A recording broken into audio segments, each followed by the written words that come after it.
on a aussi Cécile Renoir avec nous qui outre ses activités de recherche et de publication, travaille aussi avec les acteurs du secteur privé sur les questions d'éthique, de responsabilité. Et donc, on a envie de vous demander, est-ce que cette question, cet enjeu de la responsabilité fiscale, qu'il faut le rappeler, d'abord une obligation, comment cet enjeu est abordé par les entreprises en interne? Bonjour à tous. Je dirais que le premier constat que je fais, travaillant depuis à peu près 10 ans sur la question de la contribution des entreprises multinationales au développement dans les pays dans lesquels elles ont des activités, premier constat, c'est que quand on demande aux entreprises comment elles contribuent au développement, elles ne parlent quasiment jamais de fiscalité. Ce qu'elles vont souligner, c'est la manière dont elles mettent en place un certain nombre de politiques sociales.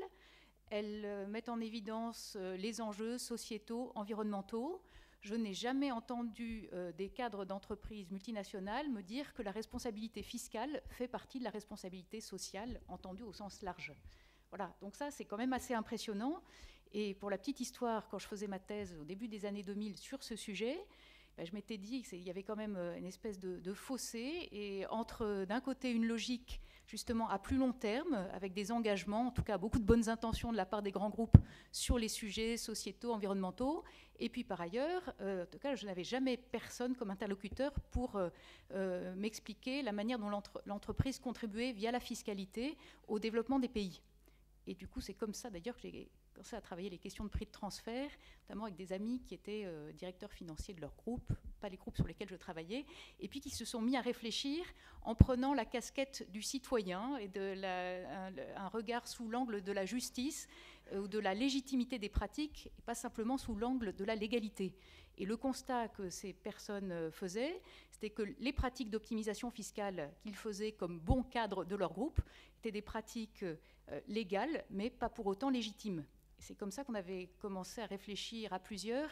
à la fois aux pratiques d'ailleurs fiscales, mais aussi aux pratiques comptables, comme ça vient d'être dit, qui permettent aux entreprises justement de répartir la valeur, peu comme elles le veulent, et notamment en facturant la question des prix de transfert sur ce qu'on appelle donc les immatériels, notamment la manière dont les entreprises peuvent facturer à leurs filiales des frais de marque, de brevets, de technologie, de management, qui permettent justement de transférer du profit vers les zones fiscalement avantageuses.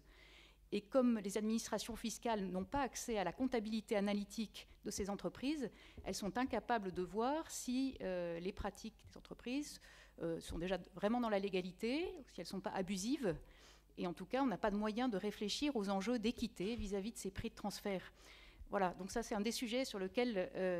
j'ai essayé d'être attentive, mais c'est vrai avec ce constat que mes interlocuteurs sur les sujets de responsabilité sociale, sociétale, ne sont pas du tout au courant de ce qui se passe.